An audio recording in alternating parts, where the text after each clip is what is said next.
used to love like going out and partying with my friends a whole lot, but it was A, hangovers, and B, something in the planets has been off for the last I don't know how many months now, since September. There's just something very off putting about being around people. And I try to explain this, and like, these are people that I like, these are like friends and people I like hanging out with usually, but nowadays I hate being around people, and like, I will go out because I tell myself that I need to go out and I need to get out of the house, and okay, fine, I do that. But then whenever I go out and I come back from a day of hanging out with people or hanging around people, it's like I've been sucked dry, and then I can't do anything for a couple of hours, and I just sit there with a very bad taste in my mouth, which has nothing to do with how the weekend or like the evening actually progressed. And I come back and I'm just like, why? Of what was the point of that? In the past so many months, there's not been a single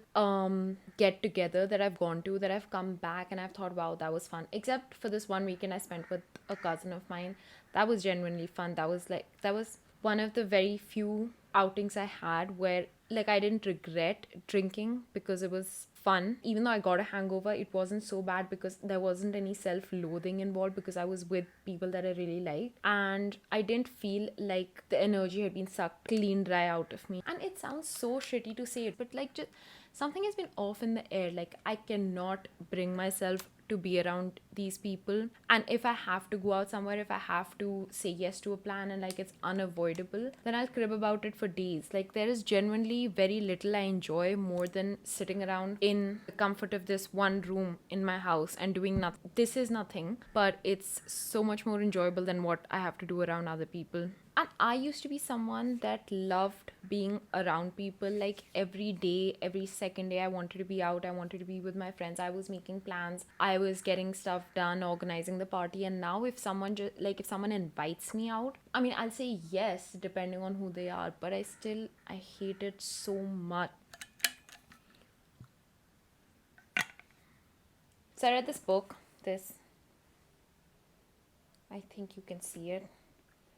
Olivia Lang, by the way, I am completely obsessed with her. Like, I can't put into words how much I enjoy this woman's existence and the fact that she's taken time out to write books. The first one I read was Lonely Cities. I highly recommend it to, like, I like gifted it to 4 or 5 people. It was one of my top gifted books of the last year, I think 2021. Okay, she's an art critic, I think, primarily. The way she writes about people and artists, it's like you're there with them in the room when they're making all of these things. And then I read Lonely Cities, and then I wasn't actually planning to read any more of hers because I hate it when I become obsessed with an author and then I finish all of their books and they don't have anything else. And it takes time to write a book. It takes like a bunch of years. I had this phase with Salman Rushdie when I was much younger. I started, like, the first book of his that I read was The Moor's Last Sigh, which my mom recommended to me. And then I was so obsessed that I read all of his books and I finished everything.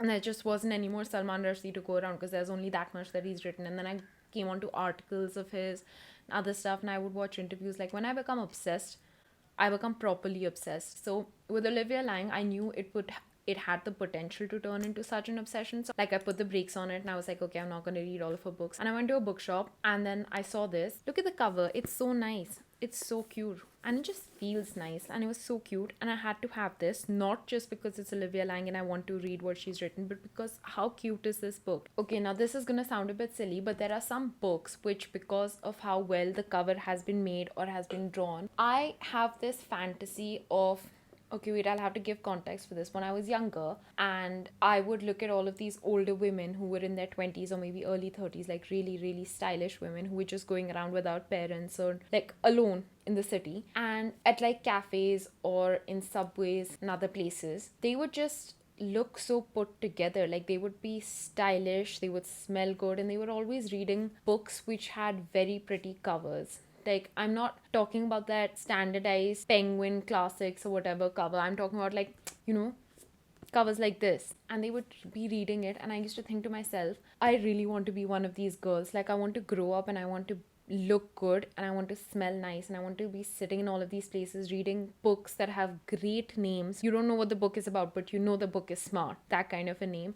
and like for younger girls to look at me and think, damn, I would love to be that lady. So that's like a part of my fantasy, which is why whenever I see a book with like a crazy artsy cover, I have to have it. And I know I'm like, this is dumb and you shouldn't judge a book by its cover, but really I do that all the time. So anyway, I picked up this book and it did not disappoint. I like Lonely Cities better, probably because it was just very timely. As in the time it came into my life, I was going through my most intense sad city girl phase, and so I think because of that. But this is also a great book. In this book particularly, there's one artist she writes about. His name is Sargy Mann, and basically his best works came after he lost his eyesight. And I might be misremembering this, but he stopped caring about what the actual color or proportion of things was, which is when he started making all of his masterpieces. And the way Olivia writes about this is, well, she talks about the art, and then she also talks about how he essentially, she says it much better than me, but essentially got rid of his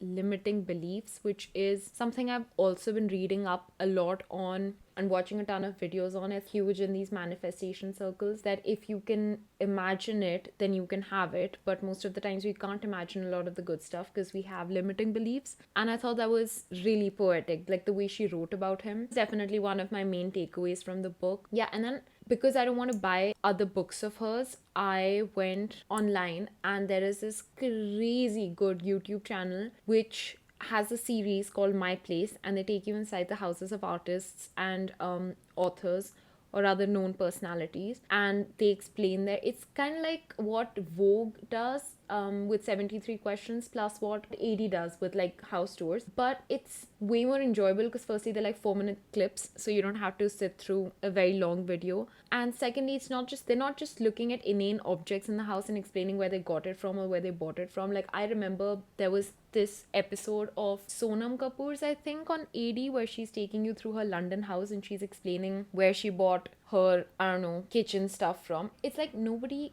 really cares. It's so boring. It's a pretty house, yeah, great. But like this YouTube channel that does this My Place series, they have one on Olivia Lang, and when I tell you that house is my dream house, oh my god. First of all, her house is full of books, which I think is a good look for any house to have. And then the way she talks about the books, I think one of the books she has is a book written by Freddie Mercury's boyfriend.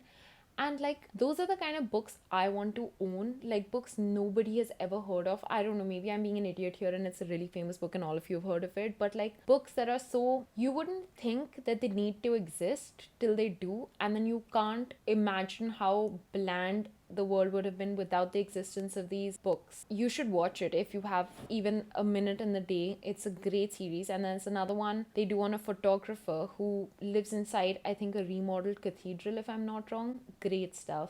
Another book I just finished reading was The Course of Love, which is this one. I mean, this is also a good cover. It's not as great as Olivia Lang's cover, but it's nice. This guy talks about a bunch of good stuff. He talks about marriages and he talks about love and pessimism and whatnot. And you can watch his videos on YouTube. And what a good speaker. I think the first video of his I saw was Why You're Gonna Marry the Wrong Person, which is a great video, by the way. But like this book also, he talks about one particular married couple and how in the course of their relationship they have a ton of fights, and then he breaks down all of those fights. No, it's like being present in a couple's therapy room with the couple. And I mean, a lot of the things he says in terms of how they have fights is something you would never think about. So the way the book is written is that he'll narrate the story of the couple and then he'll break it down and tell you why we fight in the ways we fight or we act out in the ways we do. I don't think it's supposed to be a self-help book, but I definitely would class it as one of the best self-help books I've read on relationships. I think the premise of the book is that all of us focus so much on the beginning of love stories, which is basically when the girl says yes or like people get together, when in fact that's not what love means, and it's everything that comes after that when you decide to stick together through whatever.